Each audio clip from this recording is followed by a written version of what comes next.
Bonjour mes bien-aimés, en ce 9 janvier 2021, que le nom de notre Seigneur Jésus-Christ soit glorifié. Lui qui a permis que nous soyons en vie, en bonne santé, que nous ayons le mouvement et l'être, car ce sont plusieurs choses différentes.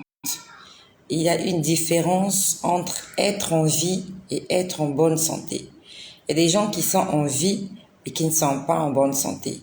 Donc, être en vie, en bonne santé, avoir le mouvement et l'être, c'est une grâce que le Seigneur Jésus-Christ donne à chacun d'entre nous aujourd'hui. Je bénis toutes les personnes qui sont déjà là. Que le nom de Jésus-Christ soit béni, qu'il soit glorifié dans vos vies. Amen, amen. J'ai beaucoup de choses à vous dire et j'ai essayé de faire un tri, ça c'est personnellement, et je vais me laisser conduire par le Saint-Esprit. La première des choses, je sais pas, il faut que je regarde l'heure, je n'ai pas envie de faire de longues vidéos parce qu'il y a des personnes qui ont des problèmes de connexion, qui ont des problèmes de giga. Alors il est 18h54 minutes. Donc, je vais essayer de faire une vidéo de maximum 1 heure. Donc, il est 19h, d'accord. Alors, ce que je vais vous dire, je ne l'ai pas noté. Je vais essayer de vous dire ce dont je me rappelle. Et parmi les choses dont je me rappelle, je vais commencer par ce que j'ai vu tout à l'heure. Nous sommes dimanche le 9 et ce matin, j'étais au culte. Bonjour à ma sœur Esther Piaco qui depuis YouTube nous a suivis. Ah, chez toi il est 15h et chez moi il est 19h moins. Dans quelques minutes il sera 19h. Notre sœur de YouTube qui nous a suivis sur Facebook, elle a fait le bon choix. Donc bonjour à Cynthia Métis. Cynthia Métis, c'est la première fois que je te vois te manifester. C'est une nouvelle personne qui vient d'arriver. Benoît Martingou, fidèle au poste depuis les États-Unis d'Amérique. Soyez bénis, ma famille, dans le Seigneur. Donc, ce que je vais vous dire, c'est ce dont je me rappelle. Et parmi de ce dont je me rappelle, tout à l'heure, cet après-midi, Gladys Manga, ma sœur bien-aimée du Cameroun, Douala Kribi Mbanae. Que le Seigneur bénisse le Cameroun, que le Seigneur bénisse toutes vos nations. Alors, Benoît Martingou, il m'avait dit qu'il était béninois. Que le Seigneur bénisse le Bénin. Il m'avait dit qu'il vit aux États-Unis, que le Seigneur bénisse les États-Unis. Gladys Manga, elle m'a dit qu'elle est du Cameroun et elle vit en France. Vous savez, je vous connais bien, hein, je me rappelle bien de ce que vous avez dit. Que le Seigneur bénisse le Cameroun, que le Seigneur bénisse la France. Donc, il y a ma sœur Esther Piaco. Je sais plus d'où es-tu originaire. D'où es-tu originaire, je sais pas. Si tu peux me donner ton pays de résidence et peut-être ton pays d'origine. Aussi à Cynthia Métis, John Augustin. Ah non, c'est la RCA, désolé, je te confonds mon frère Benoît. D'accord, mon frère de la RCA Mibaramo. Donc mon frère Benoît Martingou, tu es de la RCA comme ma sœur Florence Outinam. J'ai une sœur qui est la Florence Outinam, sauf que là elle s'est pas encore manifestée, je sais pas s'il est là. Que le Seigneur bénisse la RCA. Cynthia Métis, John Augustin, elle c'est la Guyane. Que le Seigneur bénisse la Guyane. La Guyane française. Soyez bénis mes frères de la Guyane. Et Cynthia Métis, John Augustin, partage ce message aussi. Donc, Cynthia Métis partage ce message pour que l'évangile arrive jusqu'en Guyane. Tu es notre porte-parole, tu es notre ambassadeur en Guyane. Voilà, Gladys Manga, voilà, merci, je vous ai envoyé un message inbox. D'accord, je vais le lire tout à l'heure. Donc, soyez des évangélistes dans vos nations. Quand vous entendez ce genre de message, partagez-le dans des groupes où vous êtes attachés pour que le Seigneur Jésus-Christ, pour que ce message arrive aussi en RCA. ça va passer par toi. Pour que ce message arrive aux États-Unis, ça passera par toi. Pour que ce message arrive en France, ça passera par toi. Pour que ce message arrive au Cameroun, ça passera par toi. Pour que ce message arrive en Guyane, en île de la Réunion, ça passera par toi. Si aujourd'hui, tu es abonné, tu es connecté, c'est parce qu'il y a quelqu'un qui a partagé. Et tu as lu, et voilà aujourd'hui, nous sommes des frères et des sœurs. D'accord. Ok, tu partages sur WhatsApp. D'accord. Sauf que sur WhatsApp, tu ne partages qu'à tes connaissances. Alors que quand tu partages sur Facebook, tous ceux qui sont dans ton milieu, tous ceux qui sont autour de toi, ils vont lire ce message. Donc, partage-le aussi sur Facebook. Si tu as la possibilité, si tu es abonné à un groupe quelconque, un groupe Facebook de prière ou un groupe chrétien, partage-le aussi. Parce que le Seigneur m'a dit la dernière fois, bientôt il n'y aura plus d'eau. Bientôt la source va tarir. Donc il était en train de me dire, nettoie vite. En fait, nettoyer, c'est non seulement que je nettoie ma vie, mais c'est au moyen de cette chaîne, je prêche l'évangile, je prêche la repentance, je prêche la sanctification, et il y a des gens qui sont en train de faire le ménage dans leur vie. Donc, fais-le sur WhatsApp, c'est pas mauvais, mais fais-le en boucle sur Facebook pour que les gens le voient, pour que le nom de Jésus-Christ soit prêché. Jésus doit être la personnalité la plus visible sur cette terre. Nous devons saturer la toile avec des passages bibliques, avec l'évangile, avec Jésus-Christ. Jésus-Christ doit être présent dans tout ce que nous faisons. Quand quelqu'un ouvre Facebook, il faut qu'il voit le nom de Jésus partout. À telle enseigne que dans son sommeil, ça doit le hanter. Pas pour lui faire du mal, mais pour le sauver, pour le délivrer. Vraiment. Et je compte sur chacun d'entre nous. Moi, j'essaie de le faire à ma façon. À ma façon, tant bien que mal, j'essaie de propager l'évangile autant que je peux. Bonsoir à Tessia Michael. Bonsoir. Alors, Tessia Michael aussi vient d'arriver. C'est la première fois que je vois cette intervention de Tessia Michael. Donc, aujourd'hui, nous avons Cynthia Métis qui est là.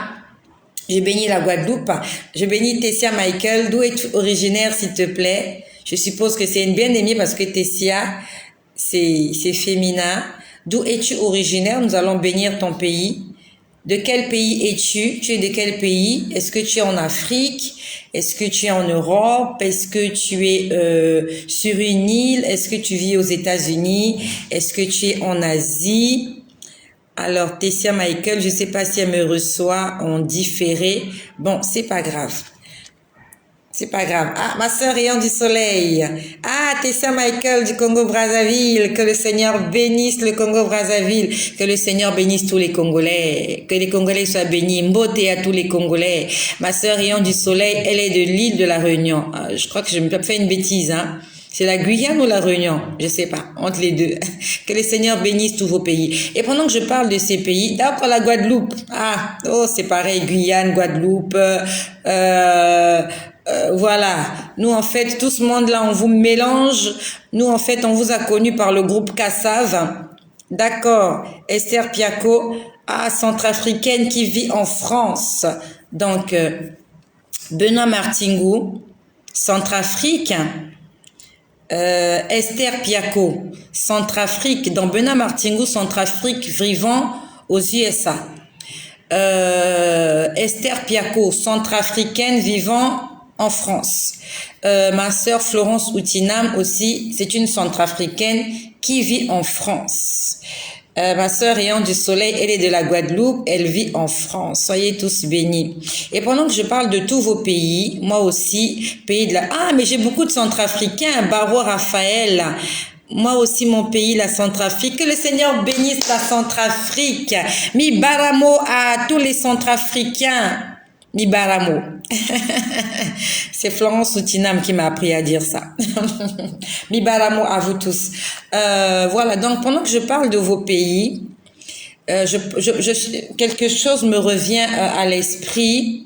Ma sœur Eudoxie du Congo-Brazzaville qui vit en France, que le Seigneur bénisse le Congo, que le Seigneur bénisse la France, ce pays qui reçoit plusieurs nationalités. Donc, pendant que je parle des pays, je l'ai vu la semaine dernière, ça me revient là tout de suite. C'est important, il faut prier pour vos pays. Il faut prier pour vos pays. Ça me revient là tout de suite. La semaine dernière, le Seigneur m'a montré, c'était une image. Voilà, je voulais pas en fait, je devais pas en parler, ça m'est venu comme ça. Une image, c'était un véhicule de luxe, de couleur noire. C'était un véhicule 4x4. 4x4 de luxe, couleur noire. Alors la marque, je sais pas. Mais c'était vraiment une voiture de luxe. Et j'ai vu cette voiture de luxe de derrière. Et la voiture était en train de rouler. Et j'ai pu voir qu'il y avait 2 drapeaux. Au niveau des... Là où on met des drapeaux, là, c'est au niveau... non loin des rétroviseurs. Donc, c'était comme une voiture... comment on appelle ça? Une voiture diplomatique, voilà, avec le drapeau d'un pays. Sauf qu'il y avait le drapeau de 2 pays. Moi, mon pays à moi, mon pays, c'est le royaume des cieux. C'est ça, mon pays. Je réponds à mon frère Martino qui me demande quel est votre pays. Mon pays, ici, c'est pas chez moi. Ici, c'est pas chez moi. Bonsoir à mon frère Kouka Eben. Sois béni, mon frère Kouka Eben, depuis le Congo à Pointe-Noire. Pointe-Noire, c'est une ville côtière du Congo-Brazzaville. Que le Seigneur bénisse le Congo, que le Seigneur bénisse la ville de Brazzaville, que le Seigneur bénisse la ville de Pointe-Noire, où réside mon frère Kouka Eben, qui est là. Dans ce que je vais vous dire, je l'ai vu la semaine dernière, j'ai vu un véhicule 4x4. 4x4 noir, véhicule de luxe, avec des drapeaux, des petits drapelets. C'était un véhicule, comment on appelle ça? J'ai dit ça tout à l'heure. Une voiture diplomatique, voilà. Elle roulait, elle partait. Vraiment, le Seigneur me l'a montré. Quand je parle ici des choses, ce ne sont pas des choses physiques. Ce ne sont pas des choses, voilà, ce sont des choses spirituelles. Donc, Dieu me le montre en esprit. Et j'ai vu du côté, puisque je voyais la voiture de derrière, j'ai vu le drapeau qui était du côté droit, donc du côté co-chauffeur. Sauf que quand il faisait nuit. Quand j'ai vu cette image, il faisait nuit. Donc, on va dire que l'image n'était pas très visible. Et je pouvais le voir en vision. Alors, mon frère Baro Raphaël Singilamingi. Ça signifie quoi, Singilamingi? Ça signifie quoi? Tu m'as dit que tu es de la RCA. Ça signifie quoi, Singilamingi? Explique-nous ce que ça signifie. Nous voulons aussi apprendre. Donc, je voyais cette voiture rouler et j'ai vu le drapeau. Ça ressemblait au drapeau du Gabon. J'ai plusieurs sœurs ici là qui sont gabonaises. J'ai ma sœur Alda Ouini qui est gabonaise. Merci beaucoup. Singilamingi. Donc Mibaramo, ça veut dire bonjour. Singilamingi, merci beaucoup. Ok, ben nous allons tous apprendre.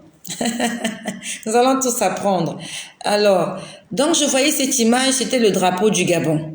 Et quand je parle du Gabon, j'ai ma sœur qui est là, Alda Ouini. C'est une sœur gabonaise qui vit au Congo-Brazzaville. J'ai ma sœur, j'ai une autre sœur qui est au Gabon. Alors, son nom m'échappe. J'ai Marcel de Leslie. Je crois qu'elle n'est pas là parce que s'il était là, elle allait se manifester. J'ai Marcel de Leslie qui est une sœur gabonaise qui vit au Sénégal. J'ai aussi une autre sœur, j'ai oublié son nom. Ah, ça m'échappe vraiment. J'ai oublié c'est le nom de cette sœur-là. Donc, je parle à mes sœurs gabonaises. J'ai vu le drapeau du Gabon. La voiture était en train de rouler. La voiture était de couleur noire. Une voiture de luxe, une voiture diplomatique. Je remercie le Seigneur parce qu'il me permet de retenir ce qu'il m'a dit ce jour-là. Quand j'ai vu l'image du drapeau du Gabon, je crois que c'était le Gabon. Du coup, en fait, c'est ce qui est venu en moi. Je me suis dit, c'est le drapeau du Gabon. Quand j'ai commencé à prier, parce que de coutume, je sais que quand Dieu me montre quelque chose, c'est pour que je prie pour cette chose-là. Donc, j'ai commencé à prier pour le Gabon. Et quand je priais pour le Gabon, j'ai entendu quelque chose. J'ai entendu que le Seigneur me rappelle. Folie de grandeur. Quelque chose comme ça. Alors, il y avait d'abord un mot. Après, ça disait folie de grandeur. J'ai pas envie de faire de commentaires là-dessus. Je te laisse juste imaginer ce que ça signifie. Et ça concernait le Gabon. C'était une voiture diplomatique. Sauf qu'il y avait deux drapeaux différents. Du côté droit, c'était le drapeau du Congo. Pardon, pas du Congo. Du Gabon. Et de l'autre côté, l'image était floue. Et comme je viens de parler du Congo, peut-être que c'était le Congo. Peut-être, parce que je viens de prononcer le nom du Congo. Je me laisse conduire par le Saint-Esprit et avec le Seigneur, il n'y a pas de hasard. Si j'ai prononcé le Congo, peut-être qu'il s'agit du Congo. Donc, on me parlait de folie de grandeur. Et quand on parle d'un pays, on parle de son chef d'État. Je prie pour le chef d'État du Gabon, Ali Bongo, que le Seigneur, premièrement, le sauve. Et que le Seigneur l'aide à conduire ce pays comme lui, il l'a décidé. Je prie pour le chef de l'État du Congo. Alors, il y a deux Congos. Il y a le Congo-Brazzaville et le Congo-RDC. Et comme le Seigneur n'a pas précisé, je vais prier pour les deux présidents. Le président du Congo-Brazzaville, monsieur Sassou, que le Seigneur sauve son âme et que le Seigneur impacte son pouvoir afin que toutes les décisions qu'il prendra soient sous le contrôle du Saint-Esprit. Je prie pour le Congo RDC. Que le Seigneur sauve la vie de monsieur Tshisekedi, le président de la RDC, Tshisekedi Félix. Que le Seigneur le sauve et que le Seigneur l'aide à conduire, à diriger ce pays selon les cours. Je parle de la RDC, le message de l'année dernière me revient. Je parle à mes frères de la RDC. L'année dernière, je n'étais pas particulièrement en train de prier pour la RDC, mais le Seigneur m'avait dit, RDC, j'ai entendu tes pleurs. Où j'ai entendu tes prières, quelque chose. En fait, le message signifiait que Dieu vous a entendu et le Seigneur va vous faire du bien. Le Seigneur va faire du bien à la RDC. Je ne sais pas comment, je ne sais pas quand, mais le Seigneur a dit que toutes vos prières, il les a écoutées. C'était le message que j'avais envoyé l'année dernière à mes frères de la RDC, République démocratique du Congo. Donc, ça c'était pour les pays, c'était pas au programme, mais c'est parce que j'étais en train de citer les pays que ce message-là m'est revenu. Donc, ce que j'ai vu tout à l'heure, cet après-midi, ce matin, nous étions au culte. Tout à l'heure, j'ai vu une croix. Nous connaissons ce que c'est qu'une croix. Et ça ressemblait à la croix de Jésus. Moi, personnellement, j'ai pas vu Jésus crucifié sur la croix, mais nous le voyons dans les films ou bien sur ces statuettes-là, ces espèces de choses qu'on nous vend chez certains religieux. Donc, je vois, ça s'est passé tout à l'heure, je vois la croix de Jésus avec ce personnage crucifié à la croix que les gens appellent Jésus. Donc, je vois cette image. J'aurais voulu vous faire un dessin. D'accord. Je vais vous faire un dessin, une illustration. J'aime bien les illustrations. On va dire que ça, c'est la croix. Ça, c'est la croix. La croix, elle est comme ça. Et sur la croix, il y avait quelqu'un qui était là, qui était crucifié. Ça s'est passé tout à l'heure. Le Seigneur me l'a montré tout à l'heure. La personne était crucifiée, mais tordue. Quand je dis tordu, normalement, quand quelqu'un est crucifié, son corps doit être parallèle à, on va dire, au bois principal. Si quelqu'un est crucifié, bonjour à mon frère Jérémy Nanka, que le Seigneur vous bénisse aussi abondamment. Donc, si quelqu'un est crucifié, son corps est parallèle à la planche principale. Sauf que tout à l'heure, quand j'ai vu ce Jésus-là,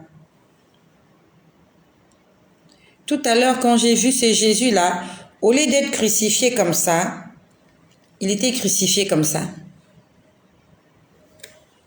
Ça va paraître stupide, insensé. C'est pas possible que quelqu'un soit crucifié comme ça. De côté. Mais il avait les deux mains sur la croix. Mais le pied n'était pas sur la planche. Son pied était de côté. Et normalement, si son pied est de côté, il ne peut pas tenir normalement. Parce qu'une personne ne peut pas être penchée comme ça, ne peut pas être à l'horizontale. À moins que la personne soit décédée. Parce que quand la personne est décédée, il y a la rigidité cadavérique. La personne peut être penchée s'il y a la rigidité cadavérique. Mais quand on nous montre les images de la croix, c'était pas comme ça. Jésus a été crucifié sur la croix, les deux pieds liés ensemble et les deux mains de part et d'autre. Sauf que l'image que j'ai vue tout à l'heure, c'était un Jésus crucifié à l'envers, pas à l'envers, à l'horizontale. Donc penché. Quand j'ai vu l'image, ça m'a interpellée. Et derrière chaque image se trouve une multitude d'informations. Derrière chaque image, derrière chaque détail, se trouve une multitude d'informations. Quand on voit la croix, on pense au sacrifice ultime. Jésus est mort à la croix pour nos péchés. Et le fait qu'il soit mort à la croix, en fait, nous l'appelons notre Sauveur. Parce que c'est par ses meurtrissures que nous sommes guéris. Et c'est par son sang que nous sommes purifiés et lavés de tout péché. Sauf que là, ce Jésus-là, il n'est pas crucifié comme il devait l'être. Il est penché. Donc le Seigneur m'a enseigné, il m'a dit, le message du salut peut-être est déjà ou bien sera très bientôt. Ce message-là sera boycotté. Le message de Jésus sera boycotté. Le nom de Jésus sera bientôt boycotté. Ce Jésus-là que nous avons connu à la croix, qui est mort, qui est ressuscité et qui est monté au ciel. Bientôt, il y a un autre Jésus qui va apparaître. Bien sûr, entre-temps, il y a eu de faux Jésus. Il y a eu de faux messies, il y a eu de faux sauveurs, sauf qu'ils n'ont pas impacté le monde comme ce faux Jésus qui va bientôt apparaître. Et le faux Jésus en question, c'est l'antéchrist. C'est un message qu'on prêche pas beaucoup.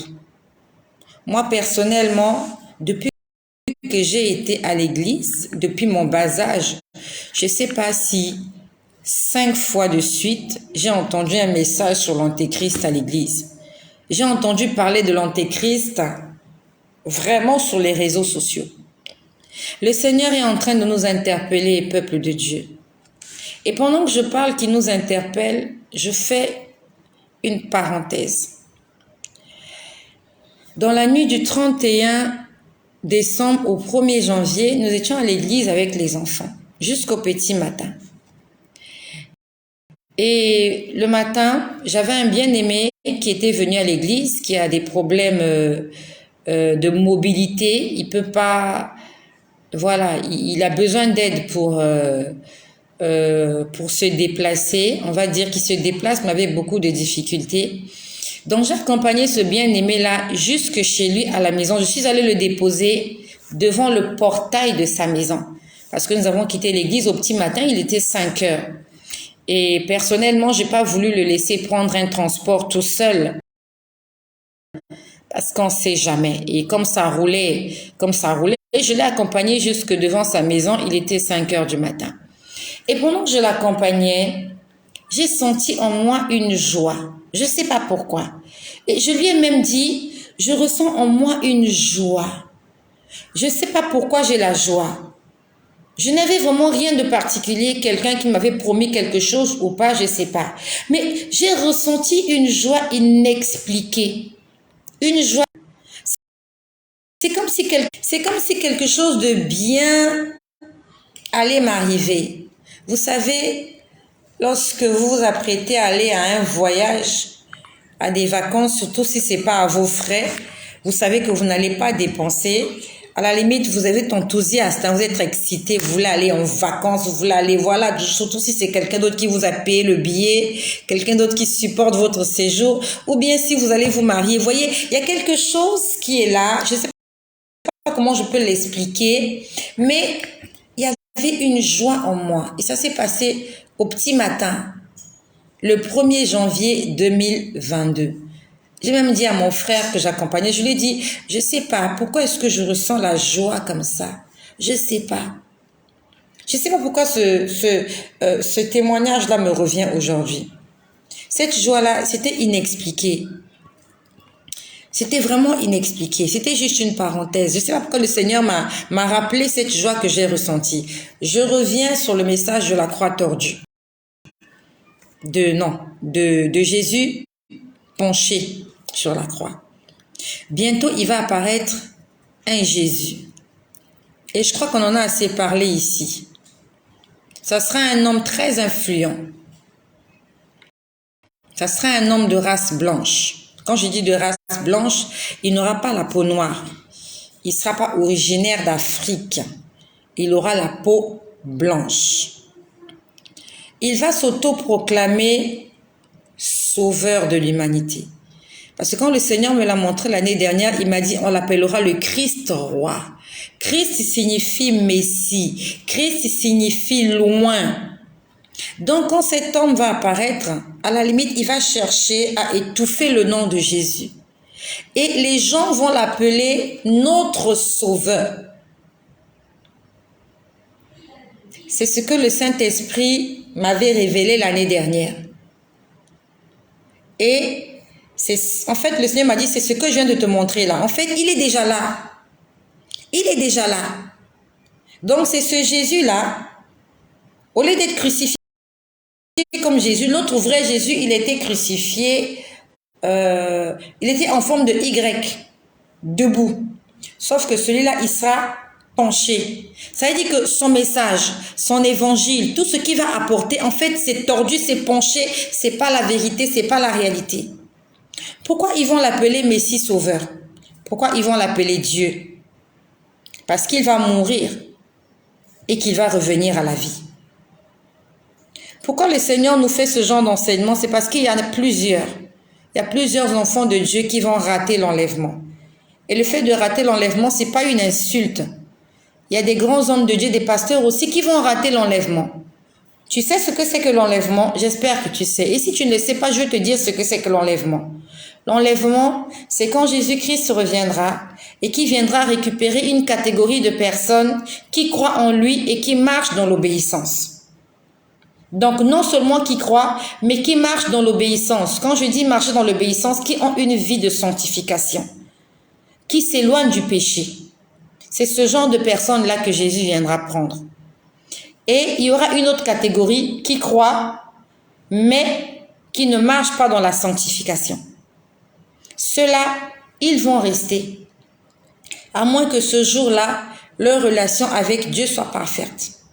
Donc, si le Seigneur nous enseigne sur ces choses, c'est pour que ceux qui vont rester sachent comment il faut faire.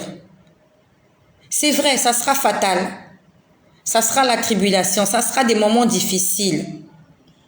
Et tu devras garder ton salut, c'est peut-être trop dire. Tu devras garder l'assurance de la vie éternelle au moyen des souffrances.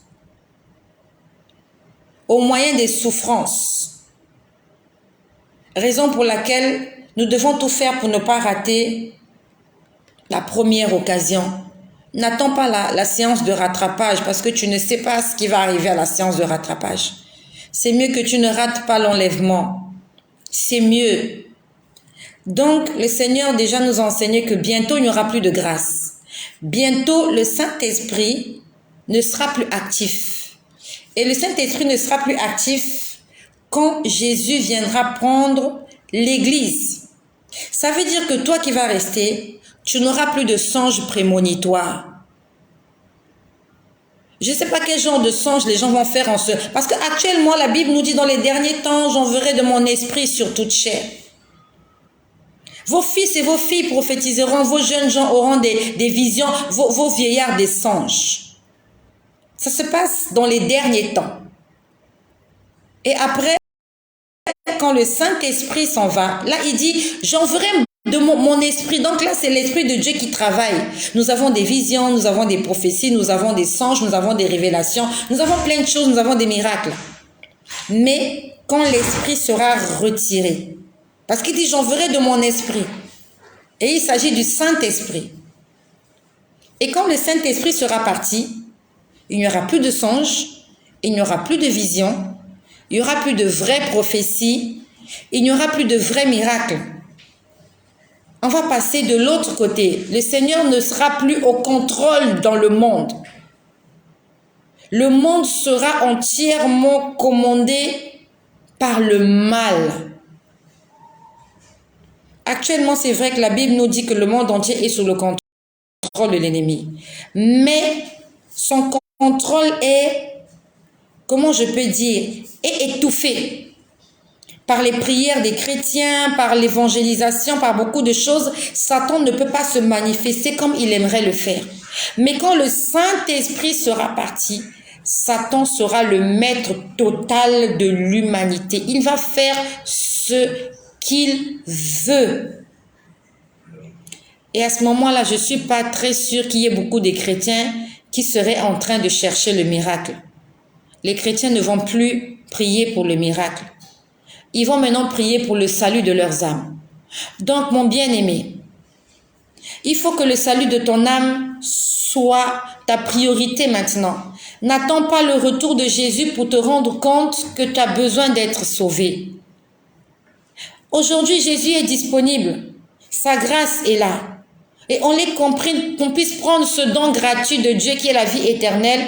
Nous courons derrière le mariage, les biens matériels, les ceci, les cela. Mais quand Jésus sera parti, ça ne sera plus la priorité des chrétiens. En fait, les chrétiens se rendront compte qu'ils ont fait fausse route. Au lieu de te concentrer sur l'essentiel, tu t'es concentré sur des futilités. Et maintenant que Jésus est venu, il est parti, il est venu prendre son église. Là, maintenant, tu te concentres sur l'essentiel. Sauf que ça sera au prix de ton sang. Donc, celui qui doit pencher, celui qui doit tordre le message du salut est déjà là. Il est déjà là. Et ils vont l'appeler le Sauveur. Ils vont l'appeler le Fils de Dieu. Ils vont l'appeler le Messie. Ils vont l'appeler Christ. Ils vont l'appeler notre roi. Parce que comme Jésus, il va mourir. On va le tuer. On va le tuer. Tu peux le lire dans le livre de l'Apocalypse. Tout ce que je dis, c'est dans l'Apocalypse. On va le tuer, cet homme-là. Comme Jésus, il va régner un moment, il va venir, il va régner. Après, on va le tuer. Il va mourir et il va se réveiller. Et c'est quand il va se réveiller que les hommes vont dire, mais il n'y a que Dieu qui peut faire ça. Il n'y a que Dieu qui peut ressusciter d'entre les morts. Donc c'est celui-là notre Sauveur. C'est celui-là notre Roi. C'est celui-là notre Dieu. Et quand on leur dira prosternez-vous, ils vont se prosterner sans problème. Mais ceux qui ont la révélation ne vont pas se prosterner parce qu'ils sauront que c'est l'usurpateur, c'est le mensonge. Donc c'est parce que comme les hommes aiment voir le miracle, les hommes aiment voir des choses qui frappent à l'œil. Ils vont voir un homme qui était mort, qui s'est réveillé, c'est lui Dieu, donc écoutons-le. C'est pour ça qu'il est important que tu puisses partager ce message. Partage-le. Parce qu'il y a un chrétien quelque part qui n'est pas au courant de ça. Moi aussi, je n'étais pas au courant de toutes ces choses. Je suis en train d'apprendre avec vous. Le Seigneur est en train de nous apprendre tous ensemble ce qui va se passer dans la suite des événements. Alors, j'ai commencé mon partage à 19h. J'ai dit que je parlais. Il est 19h28. D'accord, je continue. Donc ça, c'était pour la mauvaise version du salut qui va bientôt arriver. L'antéchrist dont on parle dans la Bible, c'est un homme mature, il est déjà vivant, sauf qu'il n'est pas encore révélé. Et pendant que je parle, le Seigneur me rappelle encore une autre chose qu'il m'a montré. Je l'ai vu, je crois, le vendredi. Merci Seigneur. Je l'avais écrit sur un bout de papier que je n'ai toujours pas retrouvé. Le vendredi, j'ai vu quelque chose qui va se passer au Vatican. J'ai jamais été au Vatican. J'ai jamais été là-bas. J'ai vu une grande salle. Je crois que c'est le Vatican. Parce que j'ai vu beaucoup de personnes ecclésiastiques. Quand je dis des personnes ecclésiastiques, des gens habillés en soutane comme à l'église catholique. Et pendant que je parle de l'église catholique, je m'adresse à tous mes frères. Tu es à l'église catholique parce que tu cherches Dieu. Et que le Seigneur soit béni parce que tu cherches Dieu. J'aimerais te donner un conseil, cherche Dieu dans la vérité. Ne te borne pas seulement à écouter ce que ces gens-là disent. Toi-même, va faire des recherches. Il faut que tu lises la Bible. Si tu ne lis pas la Bible, tu ne découvriras pas les erreurs qu'on nous dit dans les églises. Et parmi les erreurs qu'on nous dit dans certaines églises, mes frères catholiques, je vous aime beaucoup. Ma mère était catholique. Je suis née dans une famille catholique. Je suis née dans une maison catholique. J'allais à l'église catholique. La Bible, c'est la parole de Dieu. Et Apocalypse, au dernier chapitre. Tu connais le livre d'Apocalypse? C'est le dernier livre de la Bible. Le problème, c'est qu'on n'a pas l'habitude de lire. Je suis conduite par l'Esprit de Dieu. Il me demande de lire ce verset. Dans le livre d'Apocalypse, au chapitre 22, il est écrit, au verset 18, « Je le déclare, à quiconque entend la parole de la prophétie, de ce livre en question, il s'agit de la Bible. Donc, la Bible, c'est la parole de Dieu, c'est la parole de la prophétie. La prophétie, c'est nous annoncer les événements à venir. Donc, on dit bien, je le déclare. On est au dernier chapitre de l'Apocalypse. Ça veut dire que ce sont les dernières paroles, les dernières instructions. C'est comme un professeur qui donne des derniers conseils à ses élèves qui vont passer un examen. C'est comme un père qui est sur son lit d'hôpital, son lit de mort, qui est en train de sortir les dernières paroles de sa bouche. Il est en train de parler à ses enfants. Et ce sont des paroles auxquelles on s'accroche. Quand quelqu'un s'approche à mourir, les gens viennent l'entourer pour écouter qu'est-ce que cette personne a à dire. Parce que les dernières paroles de quelqu'un sont les plus importantes. Les premières paroles de quelqu'un, c'est papa et maman. Et ça, tout le monde le sait. Tous les hommes sur terre, quand ils ont commencé à parler, on dit d'abord papa. Après, on dit maman. Ça, c'est commun. Ça, c'est le commun des mortels. Ça se passe comme ça. Mais tous les hommes n'ont pas les mêmes dernières paroles. Et quand quelqu'un commence à mourir, les dernières paroles sont très importantes. Jésus, avant de mourir, il avait parlé à ses disciples. Avant de monter au ciel, il avait parlé à ses disciples.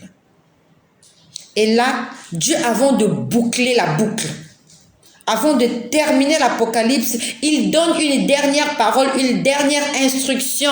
Je suis en train de parler à mes frères qui se prosternent devant les idoles, qui adorent les défunts, qui adorent les morts, qui appellent les morts, les esprits de mort dans leurs prières, qui se prosternent devant des photos, qui ont des figurines, qui ont des jouets, des nounours dans leur maison.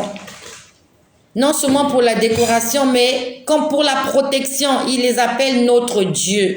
La Bible nous dit dans le livre d'Apocalypse au chapitre 22 au verset 18. Je le déclare. Ça, c'est l'Esprit de Dieu qui est en train de parler et c'est Jean qui est en train d'écrire. C'est pas Jean qui a écrit, mais c'est l'Esprit qui lui a dit, écris toutes ces paroles.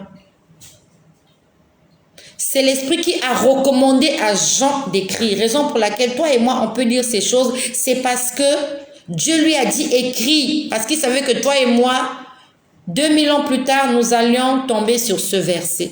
C'est comme moi, quand le Seigneur est venu se révéler à moi, il m'a dit, tu vas le leur dire. Peut-être que s'il ne me l'avait pas dit, je ne sais pas si je serais là en train de prêcher sur les réseaux sociaux. Je ne sais pas. Je n'en sais rien, je ne suis pas Dieu. Dans Apocalypse chapitre 22, verset 18, il dit, je le déclare à quiconque entend les paroles de la prophétie, de celui qui ajoute quelque chose. On a un problème de connexion et j'ai des gens autour de moi qui font beaucoup de bruit. Je demande un peu de silence autour de moi. Je le déclare à quiconque entend les paroles de la prophétie. La prophétie de ce livre. Quel livre? La Bible. Donc si tu entends, non seulement tu entends, mais tu lis. Tu dois faire attention. Si quelqu'un y ajoute quelque chose, dans quelque chose il y a, si quelqu'un te demande de te prosterner devant des idoles, parce que dans le livre des Exodes au chapitre 20, les 10 commandements dit « Tu ne te prosterneras pas devant un autre Dieu ». Donc la Bible dit que si quelqu'un ajoute quelque chose, Dieu le frappera. Dieu va le frapper. Et on sait que quand Dieu frappe, c'est la mort. Plus bas au verset 19, on dit « Si quelqu'un retranche ». Donc, si quelqu'un ajoute et si quelqu'un retire, on dit que Dieu le frappera et retranchera son nom de l'arbre de vie. Ça veut dire qu'il n'a pas la vie éternelle, il ne sera pas sauvé, il sera détruit, il sera jeté dans la géhenne ou dans la guéhenne, c'est comme vous voulez. Le Seigneur a dit, il ne faut pas ajouter. Quand Dieu a dit, on ne se prosterne pas devant les images. Chut. Quand Dieu a dit, on ne se prosterne pas devant les images, si un homme te dit, prosterne-toi, il est maudit, il va mourir et Dieu va le détruire. Et si Dieu a dit quelque chose et qu'il y a un homme qui te dit, non, ça c'est pas grave, ne tiens pas compte de ça.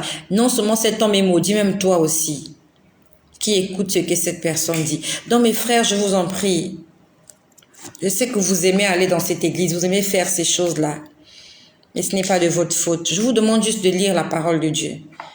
Ne vous contentez pas à vous borner seulement d'écouter les prophéties, d'écouter les évangiles, d'écouter les prédications des hommes et des femmes de Dieu. Allez lire vous-même parce que on peut vous tromper aussi, hein. Un homme peut te tromper, mais Dieu ne te trompera pas parce que Dieu n'est pas menteur. Donc je disais que j'étais en train de voir l'église catholique. Le Seigneur, merci parce qu'il me permet toujours de me rappeler de là où je me suis arrêtée. Je voyais une très grande salle. Ça ressemblait vraiment à ces salles-là qu'on voit à la télévision quand on monte l'église catholique. une très grande salle. Elle était gigantesque, elle était très belle, bien décorée. Vous sentez le genre de salle où vraiment les gens ont mis de l'argent. Ils ont mis du paquet pour construire. Une très belle salle. Avec des gens habillés en soutane. C'était des hommes catholiques.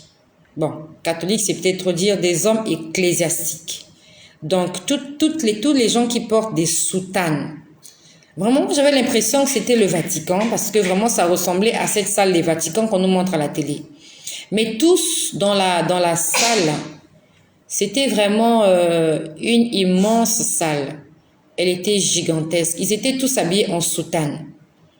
Bon, nous savons que les prêtres portent des soutanes. Les chefs juifs aussi portent des soutanes. Il y a aussi les grands imams là, je crois qu'ils portent des soutanes aussi. Je sais pas, honnêtement, je sais pas. Mais ils avaient tous des soutanes, donc c'était des dirigeants ecclésiastiques. Bon, moi j'avais l'impression que ça se passait au Vatican, hein, parce que moi c'était une grande salle. Mais sinon c'était plusieurs dirigeants ecclésiastiques réunis ensemble dans une réunion. Ils étaient en train de faire une réunion. Et quand on fait une réunion, c'est pour mettre certaines choses au clair. Et c'est au sortir de cette réunion, c'est pour trouver des solutions, des propositions, ainsi de suite. Donc, je ne sais pas s'ils ont déjà fait cette réunion ou bien ils vont la faire. Mais tous les dirigeants ecclésiastiques du monde, toutes religions confondues, je ne sais pas où est-ce qu'ils vont faire cette réunion, mais j'ai vu ça dans une grande salle, très belle, très éclairée. Quelque chose en moi, je ne sais pas comment je peux me l'expliquer, mais vous voyez, c'est juste quand quelqu'un est prêt à mourir. Moi, j'ai jamais été morte, hein, vraiment. C'est vrai que j'ai vécu beaucoup d'expériences avec Dieu, mais j'ai jamais été déclarée morte par des gens. Mais c'est comme quelqu'un qui a accepté la mort et qui attend juste la mort pour être délivré des souffrances de cette terre. J'ai l'impression que c'est ce que je ressens en moi, que bientôt mes souffrances vont finir. C'est quelque chose qui est difficile à expliquer. Mais c'est juste que vous dites que demain matin, ça sera fini. En fait, vous dites, ça sert à rien que je me lamente, ça sert à rien que je pleure, ça sert à rien que je fasse quoi que ce soit, parce que demain, je serai même plus là. Donc, vous êtes conscient que tout ce que vous allez faire, plainte, pleurs ou quoi, ça sera multiplié par 0 demain. Et vous avez une paix intérieure. Vous savez, il y a quelque chose, je ne sais pas comment je peux me l'expliquer. Même tout à l'heure, quand je m'apprêtais à faire la vidéo, je me disais, demain, je m'en irai. C'est comme si, je ne sais pas comment je peux expliquer ça. Vraiment, c'est comme quelqu'un qui a accepté la mort. Et il sait que la mort, c'est une délivrance pour lui. Vous voyez, quand quelqu'un est fatigué, il a fait son temps, il s'est dit, bon là, j'ai plus rien à faire ici, il est temps pour moi d'aller me reposer. C'est le sentiment que j'ai, ça fait un certain temps déjà. C'est vrai que je vis beaucoup de choses autour de moi, des choses qui, voilà, des choses qui me mettent hors de moi, des choses qui me font parler, mais il y a en moi quelque chose qui me dit, demain, ça sera terminé. C'est pas la peine de te fâcher. Il y a quelque chose en moi qui dit, reste tranquille, demain, ça sera fini. Demain, ça sera fini. C'est vraiment quelque chose que le Seigneur a mis en moi en cette année 2022. Et ça a commencé le 1er janvier. J'ai senti une joie en moi. C'est comme si quelque chose de bien va m'arriver. Et cette chose-là, je l'ignore, mais il y a quelque chose en moi qui me dit, bientôt tes souffrances seront terminées. Par ce message, je bénis toutes les personnes qui sont là, les anciennes comme les nouvelles. Je vois Madly Désiré qui est là. Je vois Dikoum Jean-Vincent. Je vois Karine Vérin. Je vois Charlotte Sailly, ma sœur Eudoxie, Cynthia Métis, Gladys Manga, Esther Piaco, mon frère Baro Raphaël, mon frère Armand qui est là, mon frère. Sois béni, mon frère, je vous vois, vous êtes nombreux, rayons du soleil. Tessia Michael, vous êtes nombreux. Que le nom de Jésus-Christ soit glorifié dans vos vies. Marchons dans l'obéissance, marchons dans la crainte du Seigneur. Le Dieu que nous prions, il nous aime, c'est pour ça qu'il nous interpelle. La sonnette ne fait que sonner, excusez-moi l'expression. La trompette est en train de sonner, ça s'appelle le cri de minuit, comme dans le livre de Matthieu au chapitre 24, quand on parle des vierges folles et des vierges sages. On nous dit qu'elles s'étaient assoupies, qu'elles s'étaient endormies, mais qu'au milieu de la nuit, elles ont entendu une voix. La voix leur disait, réveillez-vous, l'époux arrive. C'est le moment de chercher là où se trouve sa lampe, de vérifier est-ce que nous avons de l'huile, est-ce que nous avons du pétrole dans nos lampes, est-ce que nous avons du carburant dans nos voitures, dans nos lampes. Et ce sont des choses spirituelles. C'est le moment de faire attention à soi, à son salut. C'est pas le moment de courir derrière les biens matériels. Dans le livre de Matthieu au chapitre 6, verset 33, le Dieu que nous prions dit: cherchez premièrement mon royaume. Cherchons le royaume de Dieu. Le royaume de Dieu, c'est quoi?